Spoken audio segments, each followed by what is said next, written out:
Prezado internauta, desejo que a paz de Jesus esteja no teu coração.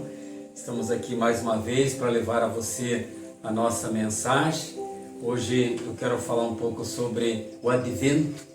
Domingo agora, dia 3, nós iniciamos então o chamado Tempo do Advento. E com ele também iniciamos um novo ano litúrgico. E o que é o ano litúrgico? Nós podemos dizer que é o ano da caminhada da nossa fé. Tem o mesmo número de dias que o ano civil, só que não começa no mesmo dia. O ano civil começa dia 1º de janeiro e o ano litúrgico começa no primeiro domingo do Advento. Por quê? Porque nesse dia nós iniciamos a preparação para o Santo Natal. Lembrando que o ano litúrgico tem duas datas principais, a maior, a principal, a Páscoa, a segunda, o Natal. Iniciamos o ano litúrgico com o tempo do Natal, tempo da vinda do nascimento de Jesus. E cada 3 anos se repete o Evangelho. Nós chamamos de ano A, ano B e ano C. Esse ano nós que vamos iniciar é o ano B, portanto será o Evangelho de Marcos.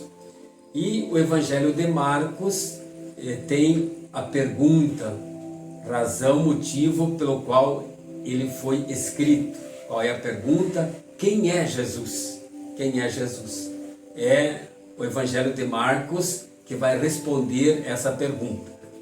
E nós veremos que o Evangelho de Marcos vai apresentar Jesus como servo sofredor, que cumpriu a vontade do Pai do início ao final da sua vida terrena. Falamos agora do Advento. O que é o Advento? Uma pequena história do tempo do Advento. Quando que surgiu? A caminhada da igreja, a liturgia, o tempo litúrgico, ele foi, à medida que os tempos foram passando, foi mudando. No primeiro século não existia o ano litúrgico como nós vivemos hoje. O que os cristãos celebravam era a semana da Páscoa, ou seja, todos os domingos no primeiro século era celebrado a Páscoa. Por isso que eles chamavam a Semana da Páscoa. E no domingo, como diz o livro dos Atos dos Apóstolos, os apóstolos no início, depois os cristãos, se reuniam para ouvir a palavra e partilhar o pão, ou seja, celebrar a Eucaristia. Foi apenas no início do segundo século que surgiu então a primeira data como uma comemoração anual, chamado a Páscoa. Então só a partir do segundo século foi instituída a Páscoa como uma festa, um dia por ano para ser celebrada, a festa anual da Páscoa. Vai surgir também na mesma época o Pentecostes, que é uma celebração ainda feita pelos judeus do Antigo Testamento, a festa da aliança, e os cristãos vão celebrar então o dia da vinda do Espírito Santo, de Pentecostes. E o tempo do Natal, o Natal, surgiu bem mais tarde, uns mais de quase 150 anos mais tarde, precisamente falando no ano 350, surgiu então a data do Natal, a origem do Natal. Por quê? Os cristãos foram sentindo a necessidade de celebrar o dia do nascimento de Jesus. Mas que dia foi esse? Não existia na época o costume que tem hoje no cartório, dos registros do nascimento. Então você tem um registro de nascimento do dia do nascimento de Jesus. Então foi colocado assim uma data simbólica a partir de uma festa pagã. Os povos da antiguidade celebravam no dia 25 de dezembro a festa ao que eles chamavam o rei Astro, o Sol. Eles consideravam Deus.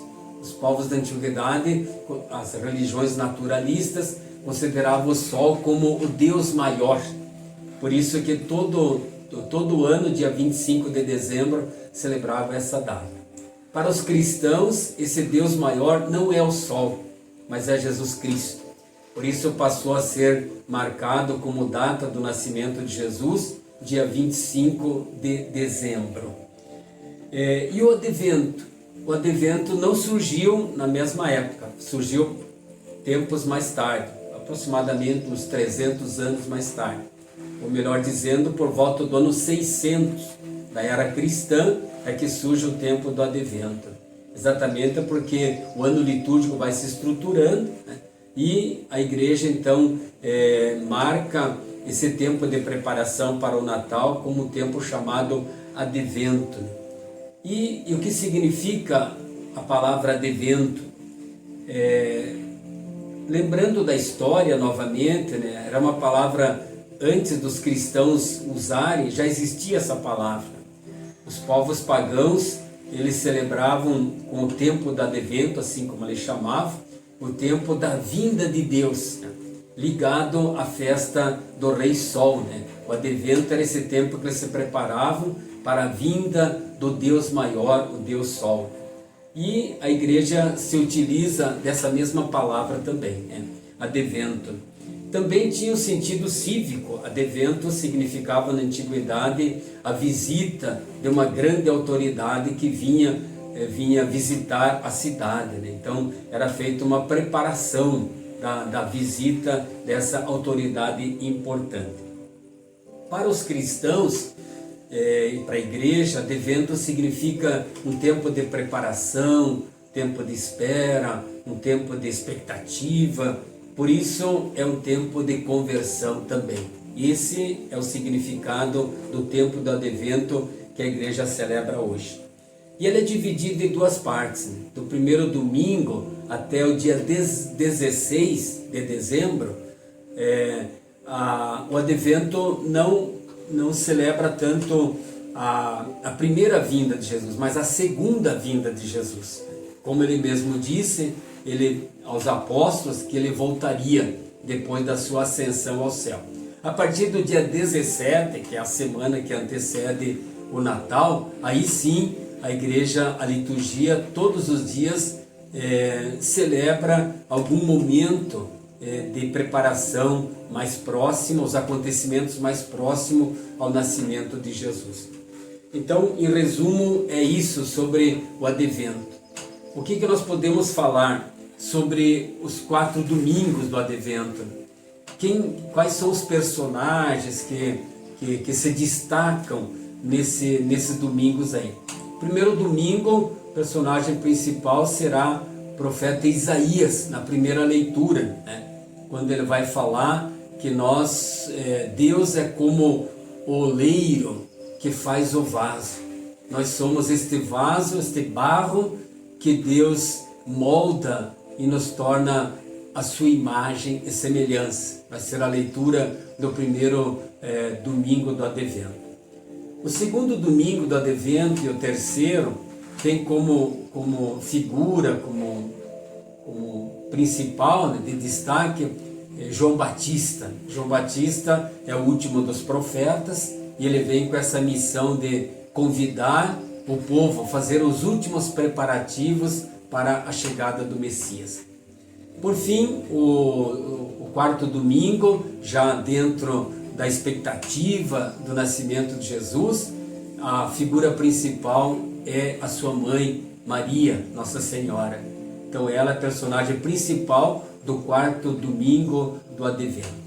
Então, em resumo, é isso que a gente gostaria de falar sobre esse tempo agora. Queria deixar para você como mensagem, né, para esse tempo de advento. Aproveite. O advento é um convite à conversão, um convite a você rever a tua vida, teus projetos de vida, um convite a você renovar a esperança, a confiança em Deus, ser solidário. Enfim, deixo como sugestão prática, né? Já é uma, vamos dizer assim, uma marca registrada, né? As novenas de Natal. Que bom se você souber e aproveitar bem as novenas de Natal, né?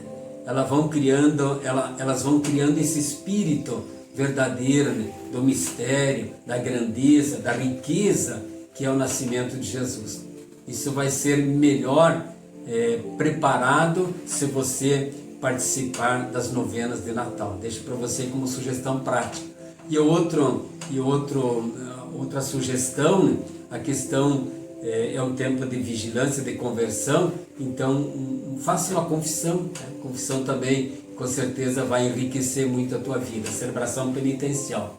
Aqui na paróquia Santa Cecília, a confissão, sacramento, vai acontecer com o mutirão dos padres, dia 12 de dezembro, na Igreja Matriz e algumas comunidades aqui mais próximas, a partir das 19 horas.